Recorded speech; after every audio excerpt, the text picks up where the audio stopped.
तेरा वचन मेरे पाँव के लिए दीपक है और मेरे मार्ग का उजियाला है। तेरा वचन मेरे पाँव के लिए दीपक है।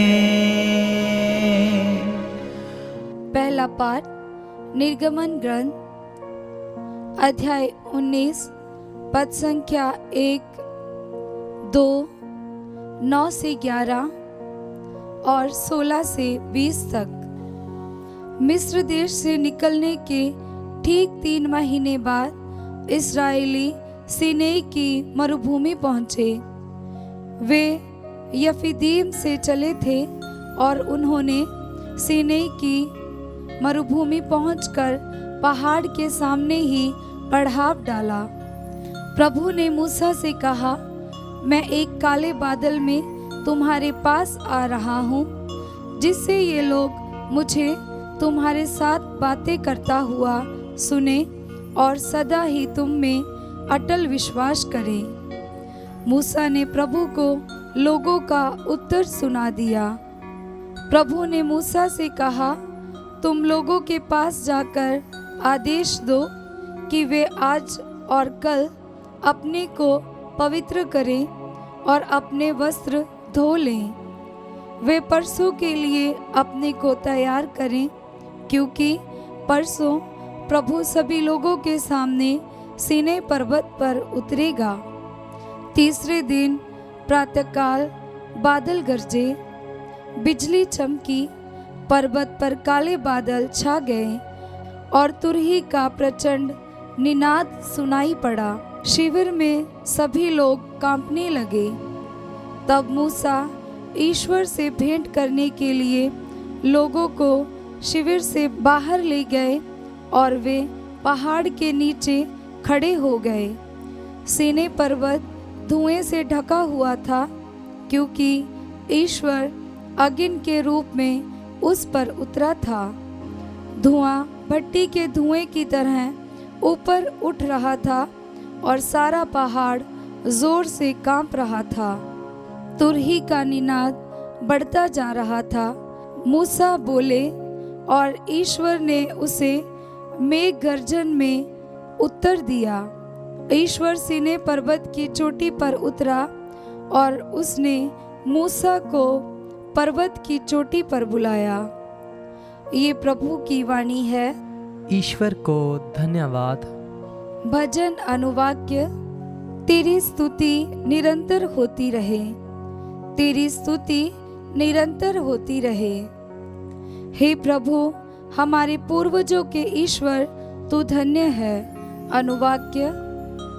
तेरी स्तुति निरंतर होती रहे। तेरा महिमा में पवित्र नाम धन्य है। अनुवाक्य। तेरी स्तुति निरंतर होती रहे।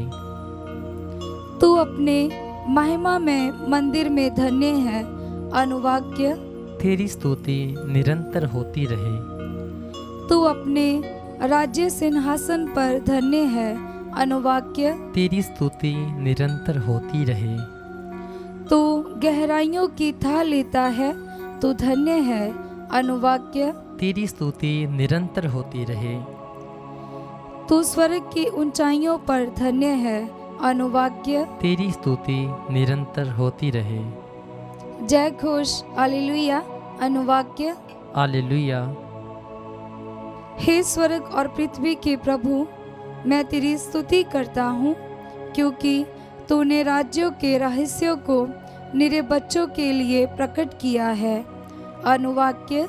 हालेलुया।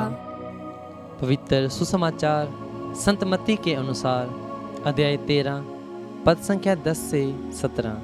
शिष्यों ने आकर यीशु से कहा, आप क्यों लोगों को दृष्टांतों में शिक्षा देते हैं? उन्होंने उत्तर दिया, ये इसलिए है कि स्वर्ग राज्य का भेद जानने का वरदान तुम्हें दिया गया है, उन लोगों को नहीं। क्योंकि जिसके पास कुछ है उसी को और दिया जाएगा और उसके पास बहुत हो जाएगा, लेकिन जिसके पास कुछ नहीं है उससे वह भी ले लिया जाएगा जो उसके पास है। मैं उन्हें दृष्टांतों में शिक्षा देता हूँ, क्योंकि वे देखते हुए भी नहीं देखते और सुनते हुए भी ना तो सुनते और ना समझते हैं। इशायास की ये भविष्यवाणी उन लोगों पर पूरी उतरती है। तुम सुनते रहोगे परंतु नहीं समझोगे, तुम देखते रहोगे परंतु तुम्हें नहीं दिखेगा, क्योंकि इन लोगों की बुद्धि मारी गई है। ये कानों से सुनना नहीं चाहते, इन्होंने अपनी आंखों को बंद कर लिया है। कहीं ऐसा ना हो कि ये आंखों से देख लें, कानों से सुन लें, बुद्धि से समझ लें, मेरी ओर लौट आएं और मैं इन्हें भला चंगा कर दूं। परंतु धन्य है तुम्हारी आंखें, क्योंकि वे देखती हैं, और धन्य है तुम्हारे कान, क्योंकि वे सुनते हैं।